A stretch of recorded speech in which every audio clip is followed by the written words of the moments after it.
Hello and welcome back to our channel, and today in this video we are going to discuss about how you can connect Spotify to Clock app.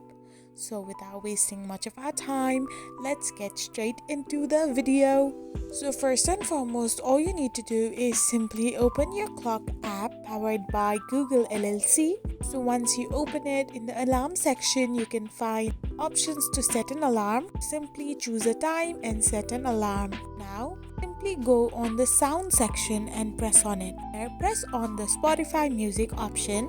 Once you press on it, you can select any song from Spotify and keep it as your alarm tone.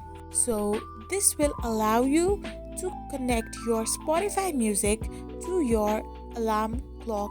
So this is how you connect Spotify to Clock app. I hope you found this video helpful, so don't forget to hit that subscribe button and to give us a thumbs up.